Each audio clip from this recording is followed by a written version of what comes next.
La France va-t-elle réussir à garder les marques Peugeot et Citroën? Vous savez, Stellantis, la maison mère de Peugeot Citroën, a plusieurs usines en France pour fabriquer ses voitures. Et d'ailleurs, elle a investi il n'y a pas très longtemps sur certaines de ces usines. Seulement voilà, maintenant Stellantis est en surcapacité en Europe et les usines Peugeot et Citroën en France sont réellement sur la sellette.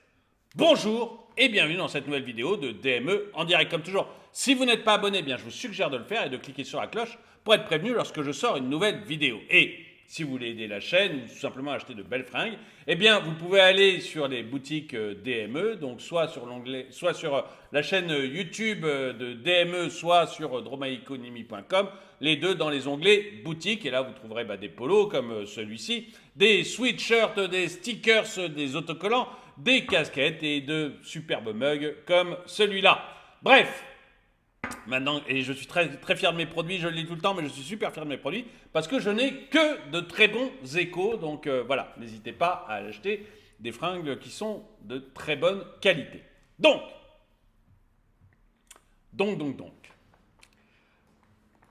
on a, vous savez, Stellantis, qui est la maison mère de Peugeot et de Citroën, de Fiat également, et de Chrysler. Et Stellantis, elle, n'est plus française.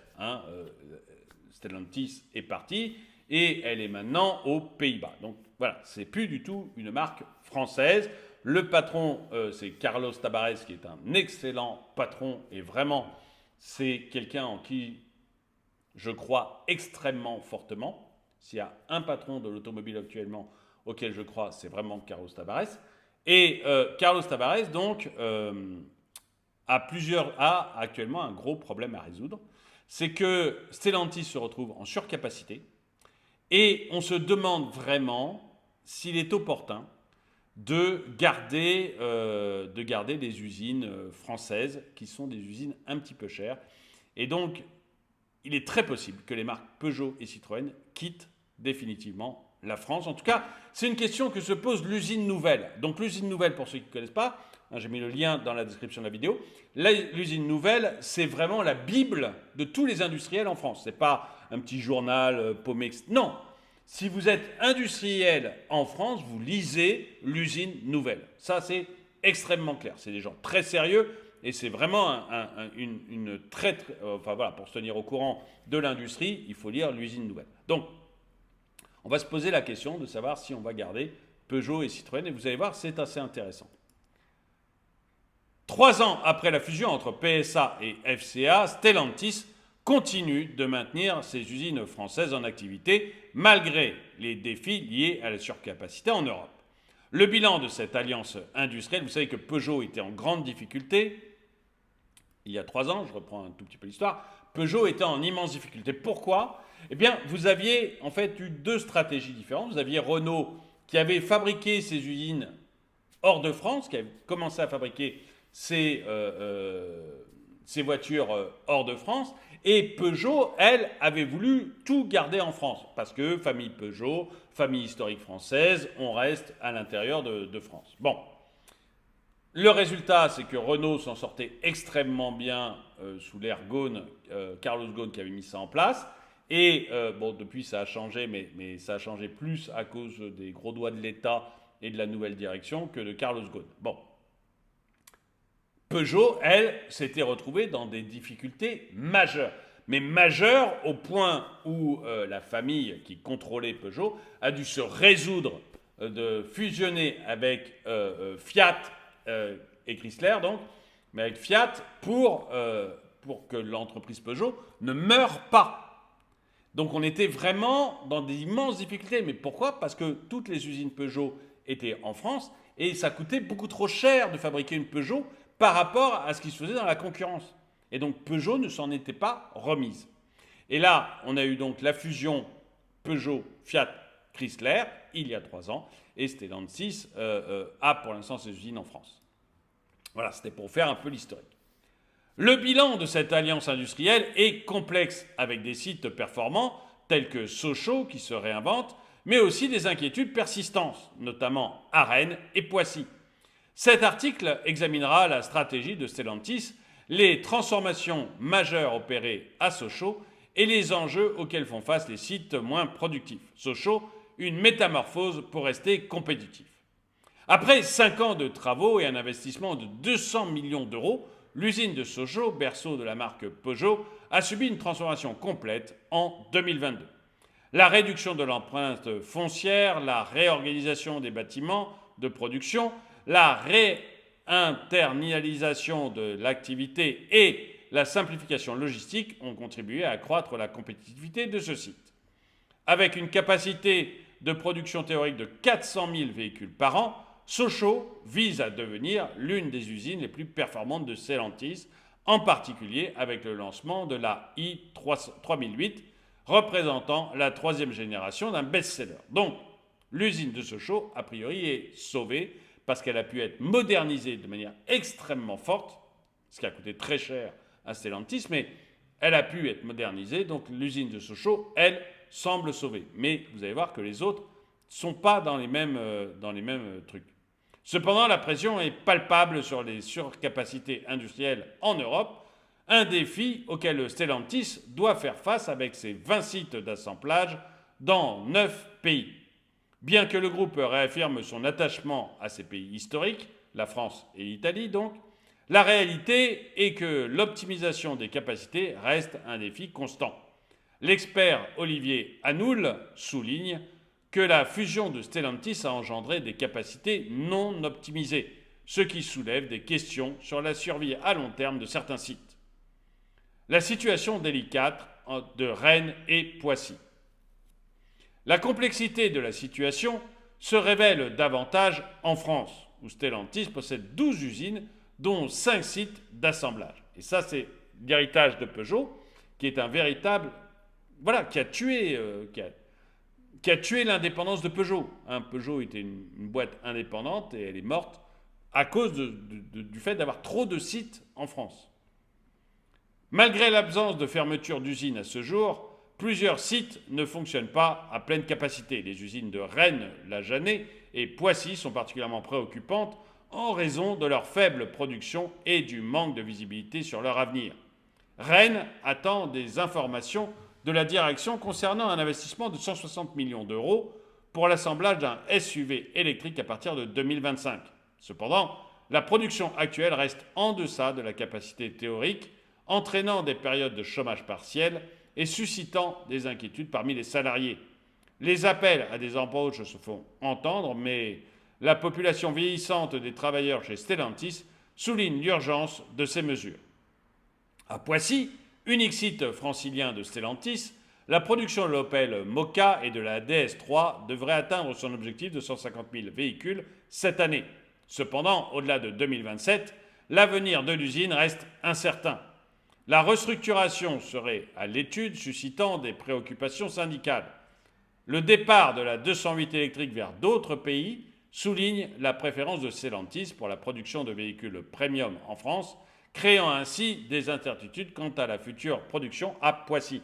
On a vu Stellantis, je crois que j'en ai parlé dans une autre vidéo, mais l'idée de Carlos Tavares, c'est de dire, en fait, ça coûte tellement cher de fabriquer des voitures en France, pour différentes raisons, les charges sociales pour ce qui est des salariés, mais aussi les taxes sur les usines, les taxes sur les choses diverses et variées, puisqu'en France, on est un peu les spécialistes de tout ça. Ça coûte tellement cher, les normes environnementales, etc. Ça coûte tellement cher de fabriquer des usines en France que ce n'est pas rentable, et ça ne sera jamais rentable, de fabriquer des petits modèles, c'est-à-dire des modèles pas chers.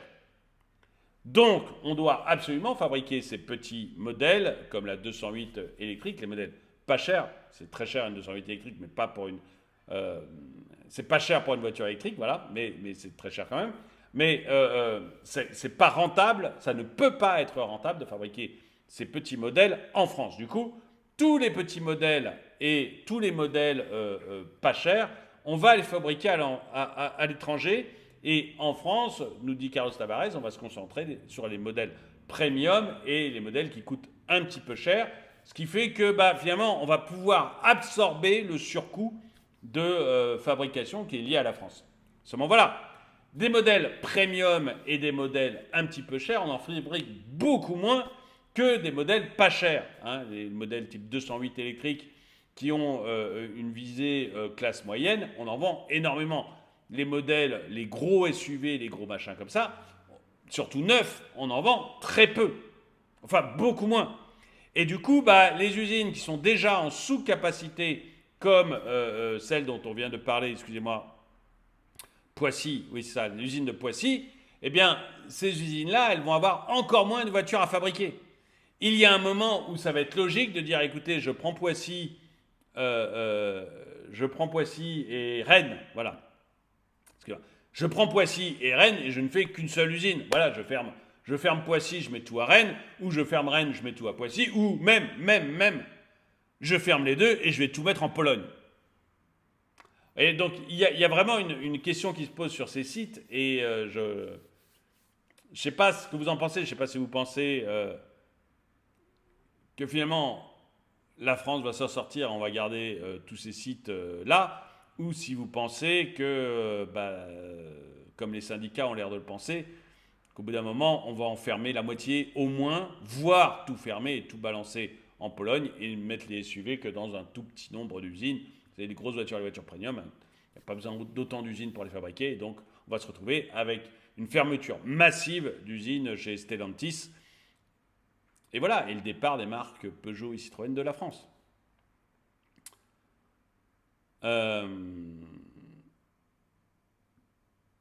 Vers une économie circulaire pour Poissy. La reconversion des sites moins performants devient une question cruciale pour Stellantis à Poissy, où l'avenir au-delà de 2027 est en suspens. L'idée d'embrasser les activités économiques circulaires est évoquée. Cette transition, déjà amorcée par Stellantis avec l'inauguration de son dernier hub économique circulaire en Italie, pourrait offrir une alternative viable pour assurer la pérennité de l'emploi. La proximité de l'usine Renault-Flins, qui abandonne la production de véhicules pour se consacrer à ces nouvelles activités, souligne la faisabilité de cette transition. On verra bien, je ne sais pas ce que vous en pensez. Il y a des grandes manœuvres actuellement sur l'automobile. Vous avez BMW, vous avez Volkswagen, vous avez beaucoup de grosses marques qui sont en train de complètement changer leur stratégie, qui ferment des usines, qui ferment des lignes de production, qui en ouvrent d'autres dans des endroits où ça coûte moins cher. Vous avez Michelin pour les pneus qui fait de très bons résultats, mais qui ferme plein d'usines actuellement, notamment en Allemagne, pour se concentrer sur certains endroits où la production coûte moins cher et où la rentabilité est beaucoup plus présente. Il y a des grandes manœuvres actuellement dans l'automobile. Conclusion. Stellantis fait face à des défis importants en maintenant ses usines françaises opérationnelles tout en optimisant ses capacités de production en Europe. Si Sochaux illustre la capacité du groupe à réinventer ses sites pour rester compétitif, les inquiétudes persistent à Rennes et Poissy. L'avenir de ces usines dépendra de la capacité de Stellantis à participer à des évolutions du marché et à explorer des solutions innovantes telles que l'économie circulaire pour garantir la viabilité à long terme de ces installations en France. La prochaine décennie sera cruciale pour Stellantis dans sa quête d'une harmonisation de réseaux industriels européens. Voilà, il y a des grandes manœuvres actuellement en Europe sur la bagnole. Ça va s'intensifier en 2024-2025 parce que les années vont être un petit peu plus compliquées dans les 2024 et 2025 vont probablement être des années un peu plus compliquées pour les constructeurs. Donc, ça va s'intensifier. Et moi, ma crainte, c'est que la France n'est pas du tout prête pour ce genre de choses. Le temps de construction des usines, le coût du travail en France. Encore une fois, ce n'est pas le salaire des salariés qui est un problème, c'est plutôt les charges que l'on paye à l'État dès qu'on a des salariés, les impôts, les taxes, etc., font qu'à mon avis, la France est assez mal placée pour continuer. Je ne sais pas ce que Stellantis va maintenir. J'aimerais bien avoir votre avis. Est-ce que vous pensez que c'est viable de continuer à construire des bagnoles en France ou est-ce qu'il faut se concentrer uniquement sur des modèles premium très chers, mais du coup ça veut dire beaucoup moins de salariés et beaucoup moins d'usines? Dites-moi ce que vous en pensez dans les commentaires. En tout cas, merci d'avoir regardé cette vidéo. Mettez-lui un pouce vers le haut, commentez-la, partagez-la. Merci à tous ceux qui soutiennent la chaîne et moi je vous dis à très bientôt.